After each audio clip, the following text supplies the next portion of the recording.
चलिए तो स्वागत है आप सभी का एक बार फिर से। अब हम करने जा रहे हैं प्रश्न क्रमांक 5 अध्याय 11.1 कक्षा 10वीं की गणित का। चलिए देखिए, इसमें दिया है आपको, मिलाइएगा सभी लोग। प्रश्न, त्रिज्या 21 सेंटीमीटर वाले एक वृत्त का एक चाप केंद्र पर 60 डिग्री का कोण अंतरित करता है, ज्ञात कीजिए। चलिए हम बाद में पढ़ते हैं क्या ज्ञात करना। सबसे पहले इसका चित्र बनाइए। तो जी मान लीजिए आपका हो गया क्या, वृत्त, ठीक है। इसकी त्रिज्या कितने सेंटीमीटर है, 20 सेंटीमीटर, और कोण बन रहा है 60 डिग्री का। तो इसमें तो हमें नहीं लगता किसी को कोई दिक्कत है दिक्कत इतने चित्र में। सबसे पहले आपको ज्ञात करना है चाप की लंबाई। हम प्रश्न क्रमांक कौन सा है, 5वां, हम लिखेंगे दिया है वृत्त की त्रिज्या r बराबर 21 सेंटीमीटर और कोण थीटा बराबर कितना है, 60 डिग्री का। ये दो कोण दिए। सबसे पहले हमें जो ज्ञात करना है उसको लिखेंगे। चाप की लंबाई याद करना है, लिखेंगे चाप की लंबाई, जी हमें ज्ञात करना है। अब देखिए चाप कहलाता क्या है, सबसे पहला प्रश्न ये है। तो चाप कहलाता है परिधि का एक हिस्सा, मतलब जो परिधि है आपकी यहाँ से यहाँ तक टोटल जो इसकी बाउंड्री है, बाउंड्री का हिस्सा ही चाप कहलाता है। जैसे ये है आपका, यहाँ से ए बी यहाँ तक जाए तो जी का कहलाएगा आपका चाप, ठीक है। और हम इसको रेड कलर से भी हाईलाइट कर दे रहे हैं। जी आपका यहाँ से लेके यहाँ तक जी क्या कहलाएगा, चाप कहलाएगा। और चाप के लिए जो आपका सूत्र होता है वो सूत्र हमने अभी तक नहीं लिखवाया है। तो आप देखिए, चाप बराबर होता है, सॉरी, कोण बराबर होता है चाप बटे त्रिज्या, चाप बटे त्रिज्या, ठीक है।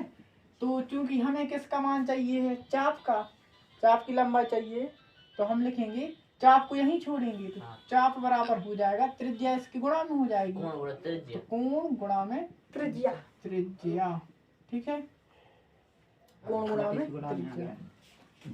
तो चाप का मान हम लिखेंगे, चाप, कोण का मान कितना है, 60 डिग्री, ठीक है, 60, और त्रिज्या कितनी है आपकी, 21 सेंटीमीटर, ठीक है। लेकिन एक चीज ध्यान रखना है यहाँ पे आप लोग कि जो है आपका चाप, जिस सूत्र जो रखते हैं हम, इसका मान हमें किस में रखना पड़ता है, पाई के रूप में लिखना पड़ता है, जब जाके उत्तर आता है पाई के रूप में। जैसे आपका लिखा है 60 डिग्री का कोण है यहाँ पे, ठीक है। तो एक कक्षा 11वीं में रहता है इसका कॉन्सेप्ट कि इसको रेडियन में बदलना पड़ता है। तो ऐसे करेंगे हम, जो आपका कोण लिखा है 60 डिग्री, ऐसे में नहीं आता है आंसर, उसको हमें पाई के रूप में बदलना पड़ता है, क्योंकि ये मान है डिग्री में और ये है सेंटीमीटर में, तो संख्यात्मक मान चाहिए है आपका। एक बार ऐसा करो, सबसे पहले हमें क्या करना है, इसको जो आपका दिया है 60 डिग्री, इसको बदलेंगे हम किसमें, रेडियन में। किसमें बदलेंगे, रेडियन में। और इसका कोई दूसरा सूत्र नहीं लगा सकते हैं, चाप की लंबाई ज्ञात करनी है, कोई और सूत्र हो जाएगा, नहीं ऐसे ही कर लेंगे, ऐसे में आ जाएगा। देखिए जो आपको थीटा दिया गया है 60 डिग्री का, हम लिखेंगे चूंकि जो आपका पाई बराबर होता है कितना, 180 डिग्री, पाई का मान कितना होता है डिग्री में 180, ठीक है। तो हमें चाहिए कितना, पाई को मानना है, 60 को बदलना है, नहीं डिग्री में होता है 180 और संख्या में 22/60 कोण में। तो देखिए हमें इसको बनाना है 60, हम कितने का भाग देंगे, 3 का, तो 3 का यहाँ पे भी दे देंगे, 3 18।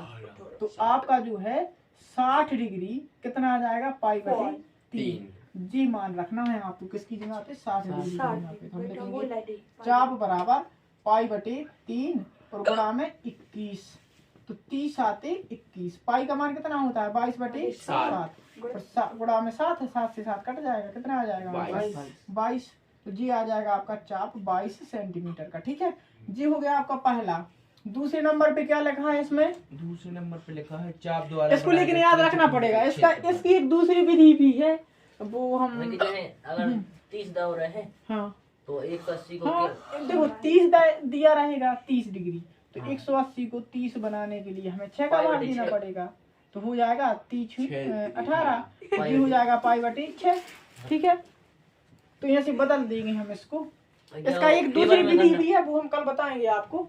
अभी इसको कर लीजिए। चाप द्वारा बनाए गए त्रिज्यखंड, चाप द्वारा बनाए गए त्रिज्यखंड का क्षेत्रफल। अब देखिए ये है आपका चाप और जी बनाया उसने क्या, त्रिज्यखंड। तो इतना क्षेत्र चाहिए हमें, तो हम लिखेंगे चाप द्वारा बनाए गए त्रिज्यखंड का क्षेत्रफल ज्ञात कीजिए। त्रिज्यखंड का क्षेत्रफल, त्रिज्यखंड के क्षेत्रफल का सूत्र θ/360। थीटा का मान कितना है, थीटा का मान 60, 60/360। पाई का मान, पाई के बारे में 7। त्रिज्या कितनी है 21 × 21। चलिए काटेंगे, 0 6 कम 6 6 36। अब 7 एकम 7 7 तिया 21। अब यानी एक बार लिख लो 22 गुणा में 3 गुणा में 21 और बटे में 6। 2 से 3 से काट दो, 3 एकम 3 3 दूनी 6। इसको काट दो, 2 एकम 2 2 एकम 2 2 एकम 2, क्या आएगा 11 गुणा में 21। जब इसका हम गुणा करेंगे तो आ जाएगा 11 एकम 11 221 आ जाएगा। सेंटीमीटर ये हो गया आपका किसका क्षेत्रफल, चाप द्वारा बनाए गए त्रिज्यखंड का क्षेत्रफल। ठीक है, कोई दिक्कत है इसमें। संगत जीवा द्वारा बनाए गए वृत्तखंड का क्षेत्रफल, ये आपको है होमवर्क। ठीक है, थोड़ी सी हिंट हम दे रहे हैं। जो आपकी यहाँ से जीवा खींचोगे हम लिखेंगे संगत जीवा द्वारा बनाए गए वृत्तखंड तीसरा सवाल का क्षेत्रफल। तो ये आएगा आपका त्रिज्यखंड का क्षेत्रफल जो हम निकाल चुके हैं। क्षेत्रफल माइनस आएगा आपका त्रिभुज AOAB का क्षेत्रफल। ठीक है, तो देखना त्रिज्यखंड का तो आपने निकाल दिया, जीवा जी है ना, ए को बी से मिलाएंगे तो जीवा बन जाएगी। कितने सेंटीमीटर है, जी जीवा का मान हमें नहीं दिया है, ज्ञात करना है। ठीक है, वो हमें क्या करना है, ज्ञात करना है। राम गोपाल को पता है, हमने सब समझ लिया, सब समझ लिया है, अब नहीं समझा है, अब समझोगे। तो जो है यहाँ पे थोड़ी सी हमें बुद्धि का प्रयोग करना है। कैसी बुद्धि का, देखिए ये है आपका 60 डिग्री का कोण, जे भुजा और जे भुजा आपकी कैसी रहेगी, बराबर रहेगी। तो इनके आमने सामने के कोण भी बराबर होंगे। अब 60 का तो बन गया, अब बचेगा कितने का, 120 डिग्री बचे ना। 60 तो 120 को आधा इधर आधा इधर, तो ये कितने के बन जाएंगे, 60 का और ये 60 का। मतलब जी बनेगा आपका समबाहु त्रिभुज। कौन सा त्रिभुज, समबाहु। तो त्रिज्यखंड का क्षेत्रफल तो आपने कितना निकाला, जी निकाला ना 221 माइनस जो आपका त्रिभुज OAB है वो समबाहु है, तो इसका सूत्र क्या होता है, कर्णी 3/4 गुणा में भुजा का वर्ग। ठीक है, तो 231 माइनस कर्णी 3/4, भुजा का मान कितना है 21। तो ये आपको सभी के लिए क्या है, होमवर्क है, इसको सॉल्व करके लाइएगा घर से। ठीक है, तो लिख लीजिए इसको जल्दी से। वो वाला नहीं लगा था, कौन सा, हाँ लगा सकते हैं, लेकिन देखो उसके लिए प्रोसेस ही बदल जाएगी पूरी। अगर 1/2 आधार को ऊंचाई लगाओगे, आधार आप किसको मानोगे, कहीं भी मान लो। देखो समबाहु त्रिभुज है तो ये भी 21 की हो जाएगी। फिर हम यहाँ से डालेंगे क्या, लंब। ठीक है, तभी तो हमें उसकी ऊंचाई मिलेगी। उसमें हम जी हो जाएगा आपका कितने का, 10.5 की भुजा। तो हम क्या करेंगे, इसमें पाइथागोरस प्रमेय लगाएंगे, फिर इस लंब का क्या निकालेंगे, मान निकालेंगे, तो बहुत लंबी हो जाएगी। नहीं नहीं, उधर बना था 90 डिग्री का कोण, यहाँ कितने डिग्री का है, 60 का है कि नहीं। तो इससे इसको ध्यान रखना है। चलिए लिख लीजिए इसको।